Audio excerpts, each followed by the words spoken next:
tonight's review, Johnnie Walker Red Label. Now, when you think of Johnnie Walker Red Label, what comes to mind? Hobo under a bridge, in the morning, dusting off a newspaper off his chest, reaching for a bottle of grog and comes up with an empty of Red Label and tosses it into the river. Maybe. At one time that was my impression of Red Label. Or about the time when my friend Keith and I came back to his parents' house at about 3 in the morning, and the only thing in the liquor cabinet was Red Label. And we started consuming that until his father woke up and said, "Keith, get out of the house. Yo, get out of the house too." So that was kind of my introduction from and then his father went into a steady staccato or machine gun fire of Mandarin, which didn't sound good to me, like get rid of Whitey before I get rid of him. But anyway, so I tried Johnnie Walker Red Label many years ago, didn't really like it. And a lot of readers have been saying, "Jason, you're doing all these high-end whiskeys that cost around $100 a bottle. Would you do something simple, cheap, and widely available?" So I thought, let's go back to basics. Johnnie Walker Red Label.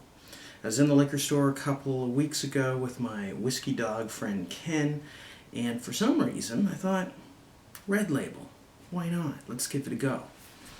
So here we go.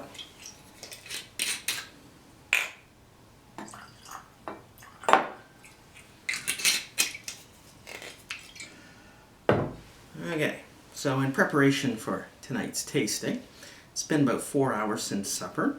Had a very mild supper of, I think, pork, and actually it wasn't pork, I don't eat pork, but it was chicken and potatoes and some cauliflower. A very bland meal, so it wouldn't interfere with my palate when I came to sampling this.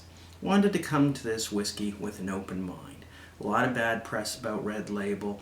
A lot of people say it's just swill and mix, and I thought, I'm here to see if that bad reputation is true. And on the nose, it's surprisingly pretty good. I mean, in Canada it's $27. In the US you're looking at $23. Overseas, I don't know. But it's sweet, it's floral, definitely got some peat. And I know this sounds absurd, but I read somewhere, and I'm convinced I can taste it and smell it, some Talisker in there. It's probably because I read that Talisker is a core malt in Red Label. Might not be true anymore, but there's some really nice peat action going on here. Mind you, I adjust my expectations at $23 a bottle. Let's try it on the palate.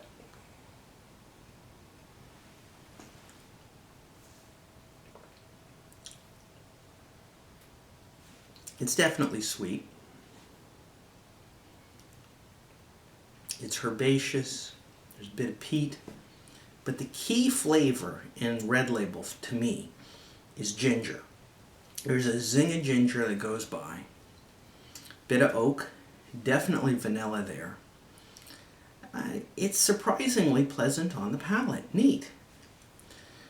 And for a finish, I'm going to take another sip, but the finish is not as short as one I would expect with a $23 bottle of blended Scotch.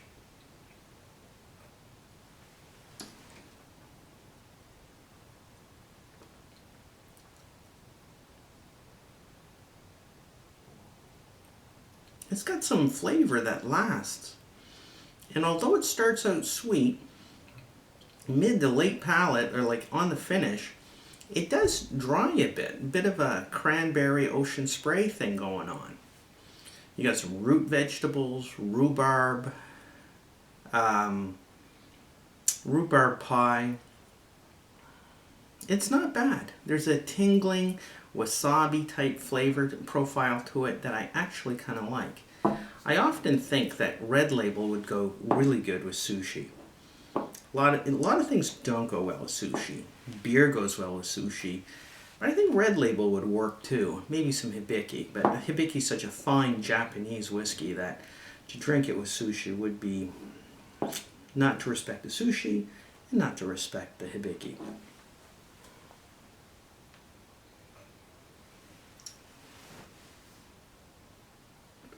So Johnnie Walker Red Label today, in 2015, for $23 a bottle, I think is good. I think at $27 a bottle, it's good too. And I think its competitors are Ballantine's Finest, which I despise, and is sweet and grainy and bloody awful. And I think Red Label stands up against Ballantine's.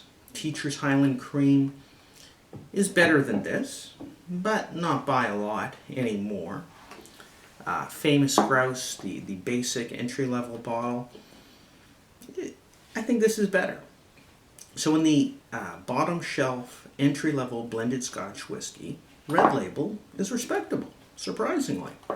And there's a really good cocktail that you can do with Red Label that I'm going to post a recipe for. It's called Hole in One. Involves tea, crushed ice in a rock glass, cold tea that is, like orange pekoe, and some Red Label. And it makes a really nice cocktail. Yes, this is good for mixing, but you know what? You can drink it straight, and you know, it's not a bad way to pass a little bit of time with some friends. Maybe have a cigar, watch some TV, chew the fat.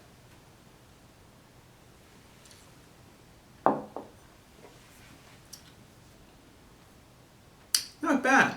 So next time you're out, and if you don't have a lot of money on you, and in these times, you know, things are just getting more and more expensive, Johnnie Walker Red Label, neat, is actually okay. A little bit of an alcohol finish on the end of it, but all in all, it's pretty good. Now, I had this probably 20 years ago, several times, and it didn't seem as good as it is today. And I bought a brand new bottle, and I find Red Label, when you first open it, it's got a lot of punch, and it's got that ginger zing to it. It's quite refreshing. As the bottle goes down a bit, it does get oxidized, and the flavor profile flattens out a bit, but it's still quite a delight. So have an open mind and give Red Label a try next time. And until next time, cheers, and thanks for tuning in. Don't forget to check out my blog, because I'm going to post a review of that cocktail, Hole in One. Cheers.